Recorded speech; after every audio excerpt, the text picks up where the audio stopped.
नमस्ते। आज राजनीति विज्ञान के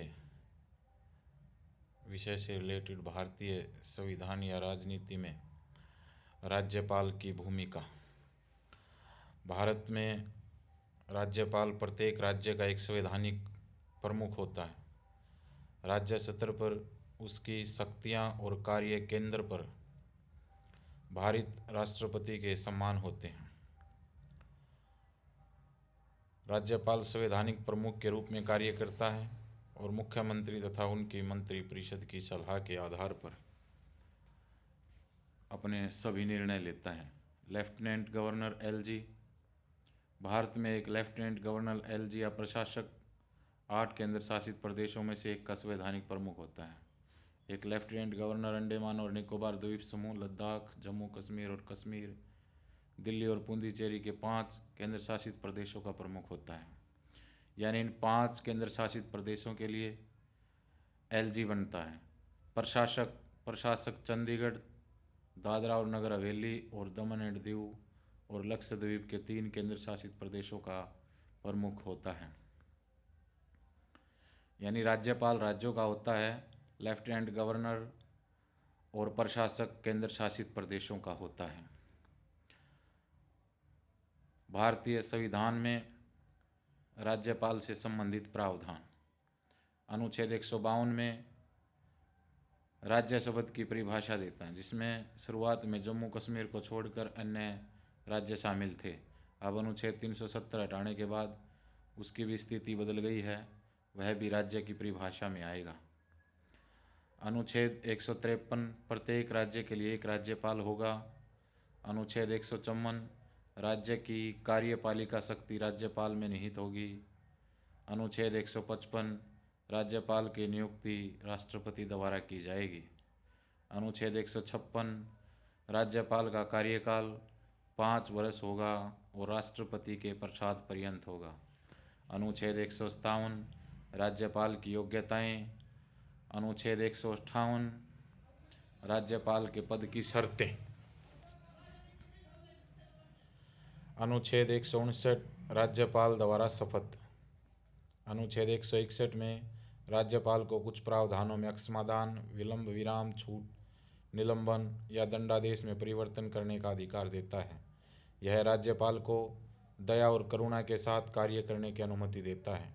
अनुच्छेद 163 राज्यपाल को सहायता और सलाह देने के लिए मुख्यमंत्री के नेतृत्व में एक मंत्रिपरिषद होगी। अनुच्छेद 200 विधानसभा को आहूत बुलाना, सत्रावसान करना और भंग करना, विधेयकों की अनुमति देना, रोकना, ये राष्ट्रपति विचार के लिए आरक्षित करना। अनुच्छेद 213 में राज्यपाल अध्यादेश जारी करता है। राज्य की कार्यपालिका राज्यपाल, मुख्यमंत्री, मंत्रिपरिषद और महाधिवक्ता को मिलकर के पूरी की पूरी कार्यपालिका राज्यों के लिए काम करती है। राज्यपाल केंद्र में जिस तरह से राष्ट्र का प्रमुख राष्ट्रपति होता है, शासन प्रमुख प्रधानमंत्री होता है, उसी तरह राज्यों में राज्य का प्रमुख राज्यपाल तथा शासन का प्रमुख मुख्यमंत्री होता है। राज्यपाल राज्य के मुखिया यानी मुख्यमंत्री की सलाह से कार्य करता है। राज्यपाल की नियुक्ति। संविधान के अनुच्छेद 155 के अंतर्गत राज्यपाल की नियुक्ति राष्ट्रपति करता है। राज्यपाल राज्य का प्रमुख होने के साथ साथ केंद्र के प्रतिनिधि के रूप में भी कार्य करता है या केंद्र के एजेंट या नुमाइंदे के रूप में कार्य करता है। संविधान के अनुसार एक व्यक्ति को 2 या 2 से अधिक राज्यों का राज्यपाल भी नियुक्त किया जा सकता है। संविधान के अनुच्छेद 154(1) में यह प्रावधान है कि राज्य की कार्यपालिका शक्ति राज्यपाल में निहित होगी तथा वह इस शक्ति का प्रयोग स्वयं या अपने अधीनस्थ अधिकारियों के द्वारा करेगा। राज्यपाल की अर्हताएं या योग्यताएं। राज्यपाल बनने के लिए क्या क्या जरूरी है? अनुच्छेद 157 व 158 के अंतर्गत वह व्यक्ति राज्यपाल बन सकता है जो भारत का नागरिक हो, 35 वर्ष की आयु पूरी कर चुका हो, किसी राज्य या संघ सरकार के अंतर्गत लाभ का पद धारण न करता हो वह संसद या विधानसभा का सदस्य नहीं होना चाहिए, यद्यपि वो संसद या विधानसभा का सदस्य बनने की योग्यता रखता हो। राज्यपाल बनने पर उसी तिथि से उसकी संसद या विधानसभा से सदस्यता समाप्त हो जाएगी जिस दिन वो राज्यपाल बन जाता है। राज्यपाल की शपथ संविधान के अनुच्छेद 159 में राज्यपाल की शपथ का प्रावधान किया गया है। राज्यपाल को शपथ उस राज्य के उच्च न्यायालय के मुख्य न्यायाधीश के समक्ष लेनी होती है। संविधान के संरक्षण, रक्षण एवं सुरक्षा को शपथ के साथ साथ लोगों की सेवा और भलाई का वचन भी राज्यपाल द्वारा लिया जाता है। वेतन और भत्ते। राज्यपाल को 3.5 लाख रुपए मासिक वेतन मिलता है। साथ ही उन्हें सरकारी आवास जिसे राजभवन, मेडिकल सुविधाएं, स्टाफ और कई अन्य भत्ते भी दिए जाते हैं। यह वेतन संविधान के अनुच्छेद 158 के तहत तय होता है, जो संसद द्वारा निर्धारित होता है और राज्य की संचित निधि पर भारित होता है। राज्यपाल को उसके पद से हटाना। राज्यपाल 5 वर्ष तक अपने पद पर बना रहता है, लेकिन उन्हें 2 तरीकों से 5 वर्ष तक उसका कार्यकाल होता है, उससे पहले भी हटाया जा सकता है। राष्ट्रपति द्वारा बिना कोई कारण बताए उसको पद से हटाया जा सकता है, जिसकी इच्छा से राज्यपाल पद धारण करता है। यह वैकल्पिक धारणा यह है कि यदि मंत्रिपरिषद राष्ट्रपति को ऐसी बर्खास्तगी की सलाह देती है तो उसे हटाया जा सकता है, इसलिए केंद्र सरकार ही उसे हटा सकती है। हालांकि राष्ट्रपति का यह कर्तव्य है कि वह ऐसे राज्यपाल को पद से हटाने के लिए कुछ कृत्यों को न्यायालयों द्वारा असंवैधानिक और दुर्भावनापूर्ण माना गया हो। राज्यपाल द्वारा इस्तीफा। संविधान में राज्यपाल को उनके पद से हटाने के लिए कोई विशिष्ट कारण नहीं बताए गए हैं। हालांकि इस शक्ति का प्रयोग रिश्वतखोरी, राजद्रोह, भ्रष्टाचार और संविधान के उल्लंघन जैसे मामलों में किया जा सकता है। राज्यपाल के पास कई प्रकार की शक्तियां होती हैं, जैसे प्रशासनिक शक्ति, नियुक्तियां करना और निष्कासन से संबंधित कार्यकारी शक्तियां। नंबर 2, कानून निर्माण और राज्य विधानमंडल से संबंधित विधायी शक्तियां, अर्थात राज्य विधानसभा या राज्य विधान परिषद आदि से रिलेटेड विधायी शक्तियां होती हैं। अक्षमा दान प्रशासन की प्रदान करने और परामर्श से संबंधित न्यायिक शक्तियां। राज्यपाल की कुछ विवेकाधीन शक्तियों का प्रयोग राज्यपाल के विवेक पर किया जाएगा।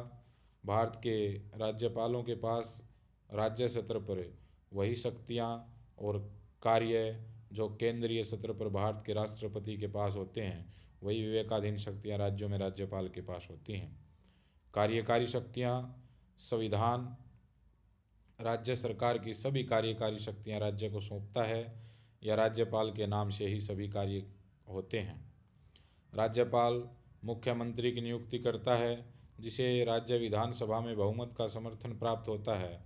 राज्यपाल मंत्रिपरिषद के अन्य सदस्यों की नियुक्ति करता है और मुख्यमंत्री की सलाह पर उन्हें विभाग वितरित करता है। मंत्रिपरिषद राज्यपाल के परसों तक सत्ता में रहती है, यानी कि जब तक वो चाहते हैं तब तक राज्यपाल पद पर बना रहता है। हालांकि यदि राज्यपाल किसी राज्य में संवैधानिक विफलता की रिपोर्ट राष्ट्रपति को देता है और वह रिपोर्ट इस कथन की पुष्टि करती है कि राज्य सरकार संविधान के सिद्धांतों का पालन नहीं कर रही है या संविधान के द्वारा सरकार काम नहीं कर रही है या संवैधानिक मशीनरी असफल हो रही है, तो राष्ट्रपति ऐसे राज्य में आपातकालीन प्रावधानों की घोषणा कर सकता है। इससे उस राज्य में मंत्रिपरिषद बर्खास्त हो जाएगी, यानी आर्टिकल 356 में उस राज्य में राष्ट्रपति शासन लागू हो सकता है। राज्यपाल राज्य के मुख्यमंत्री, महाधिवक्ता और राज्य लोक सेवा आयोग के अध्यक्ष और सदस्यों की नियुक्ति करता है।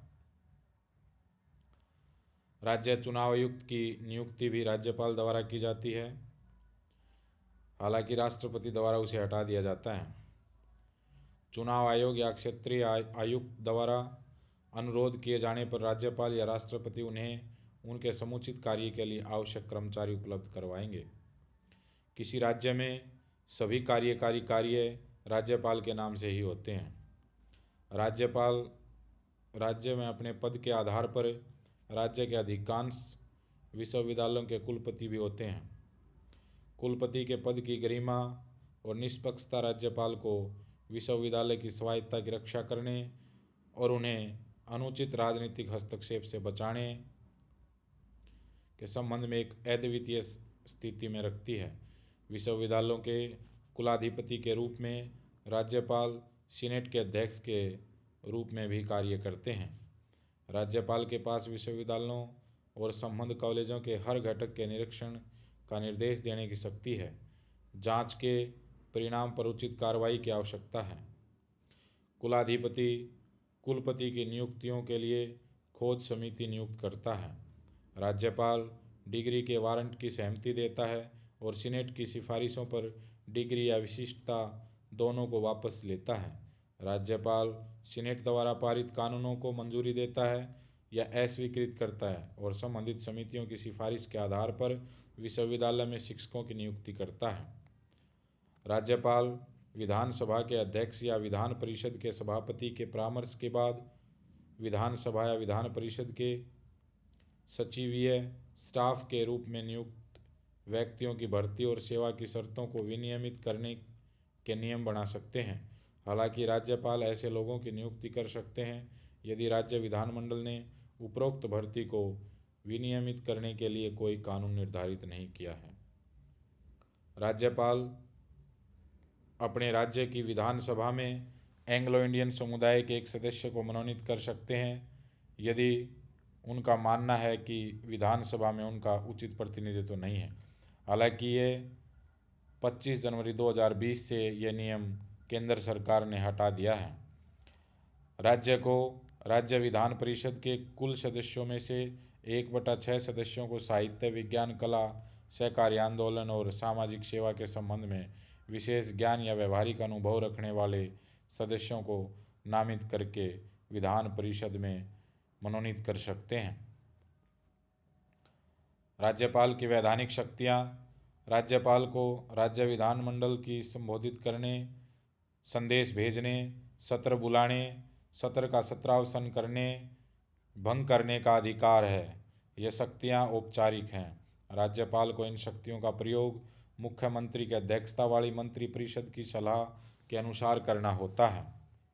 उसके पास स्वयं या अन्य माध्यम से राज्य विधानमंडल के सदनों के समक्ष वार्षिक वित्तीय विवरण प्रस्तुत करने तथा अनुदानों की मांग करने और धन विधेयक की सिफारिश करने की भी शक्ति है।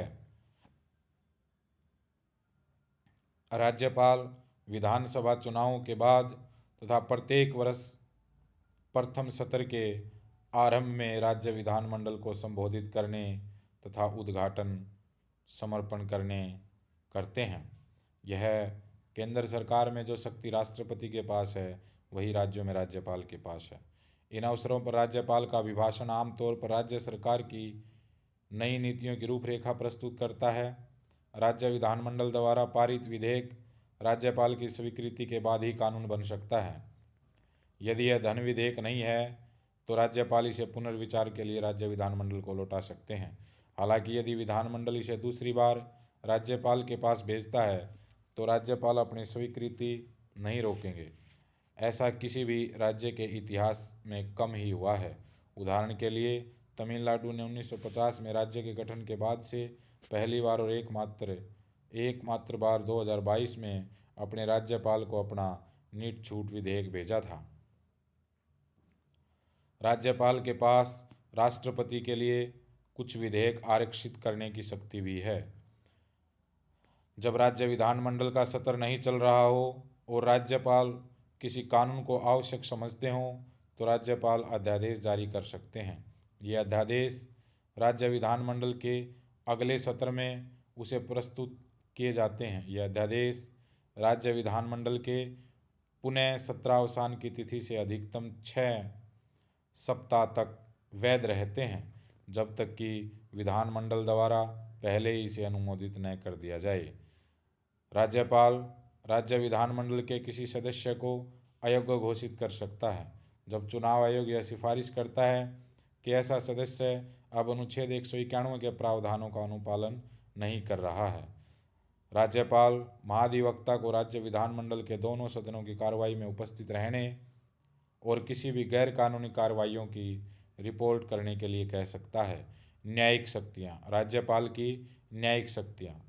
राज्यपाल को किसी ऐसे मामले से संबंधित किसी कानून के विरुद्ध किसी अपराध के लिए दोषी ठहराए गए किसी व्यक्ति को अक्षमादान, राहत और प्रलंबन या दंड में छूट देने या दंड को निलंबित करने, माफ़ करने या लघुकृत करने की शक्ति है, कम करने की शक्ति है, जिस पर राज्य की कार्यकारी शक्ति लागू होती है। बच्चों ध्यान रहे, ये सिर्फ कम कर सकता है या निलंबित कर सकता है, किसी को सजा देने का अधिकार उच्च न्यायालय का है। राष्ट्रपति राज्यपाल की सिफारिश पर उच्च न्यायालयों के न्यायाधीशों की नियुक्ति करता है। उसके पास उस राज्य के उच्च न्यायालय से परामर्श के बाद जिला न्यायालयों के न्यायाधीशों की नियुक्ति करने की भी शक्ति है। राज्यपाल की कुछ विवेकाधीन शक्तियाँ। जब किसी भी पार्टी को स्पष्ट बहुमत नहीं मिलता तो राज्यपाल के पास मुख्यमंत्री पद के लिए ऐसे उम्मीदवार को चुनने का विवेकाधिकार शक्ति होती है जो यथाशीघ्र बहुमत वाला गठबंधन बना सके। वे राष्ट्रपति शासन लागू कर सकते हैं। वे राज्य के मामलों के संबंध में स्वयं या राष्ट्रपति के निर्देश पर राष्ट्रपति को रिपोर्ट प्रस्तुत करते हैं। वे किसी विधेयक पर अपनी सहमति रोक सकते हैं और उसे अनुमोदन के लिए राष्ट्रपति के पास भेज सकते हैं। अनुच्छेद 353 के अनुसार आपातकालीन शासन के दौरान यदि राष्ट्रपति द्वारा विशेष रूप से अनुमति दी गई हो तो राज्यपाल मंत्रिपरिषद की सलाह को दरकिनार कर सकता है। आपातकालीन शक्तियाँ।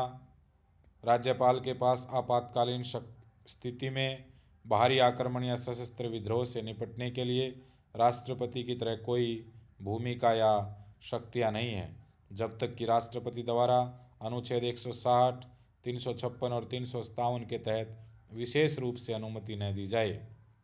पद की विशेषताएं या राज्यपाल के पद की विशेषताएं। पहली विशेषता है वो संवैधानिक मुखिया होता है। जिस भी राज्य का वो राज्यपाल होता है उस राज्य का वो संवैधानिक मुखिया होता है, ऐसे ही जैसे राष्ट्रपति केंद्र का मुखिया होता है। दोहरी भूमिका। राज्य का कार्यकारी प्रमुख और केंद्र का प्रतिनिधि दोनों का कार्य करता है। नियुक्ति। राष्ट्रपति द्वारा नियुक्त कार्यकाल निश्चित नहीं, राष्ट्रपति की इच्छा पर काम करता है, राष्ट्रपति के प्रसाद पर्यंत काम करता है। शक्तियों का स्रोत। शक्तियां संविधान से प्राप्त होती हैं लेकिन अधिकांशतः मुख्यमंत्री और मंत्रिपरिषद की सलाह पर कार्य होता है। अनुच्छेद 163 के अंतर्गत। विवेकाधिकार।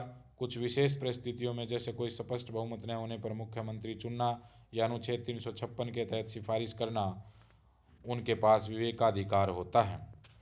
यह थी भारतीय राज्यपाल के पद की विशेषताएं। राज्यपाल के पद का महत्व। संवैधानिक संतुलन। राज्य में संवैधानिक व्यवस्था बनाए रखना और केंद्र राज्य संबंधों में संतुलन स्थापित करना। स्थिरता।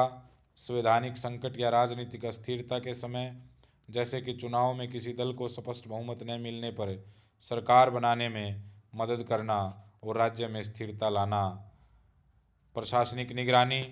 यह सुनिश्चित करना कि राज्य का प्रशासन संविधान के प्रावधानों के अनुसार चल रहा है या नहीं, सरकार के कार्य ठीक से हो रहे हैं या नहीं, इस तरह की निगरानी रखना यह प्रशासनिक कार्य है। ये राज्यपाल के पद का महत्व है। विधायी प्रक्रिया में भूमिका। विधानसभा के सत्र को बुलाना, स्थगित करना, विधेयकों को मंजूरी देना, राष्ट्रपति के विचार के लिए आरक्षित रखना। न्यायिक कार्य। राज्य के कानूनों के तहत अक्षमादान की शक्ति जो न्यायिक प्रक्रिया का हिस्सा है। संक्षेप में राज्यपाल का पद राज्य की संवैधानिक मशीनरी का एक महत्वपूर्ण हिस्सा है जो राज्य की शासन व्यवस्था को सुचारू रूप से चलाने और केंद्र के निर्देशों को लागू करने में अहम भूमिका निभाता है, भले ही उसकी शक्तियां मुख्यमंत्री के साथ या मंत्रिपरिषद के साथ बटी हुई हों। धन्यवाद। जय हिंद, जय भारत। यदि ये वीडियो अच्छी लगे तो पोल साइंस एनालाइज चैनल को सब्सक्राइब करें, लाइक करें, कमेंट करें और शेयर ज़रूर करें। धन्यवाद। जय हिंद, जय भारत।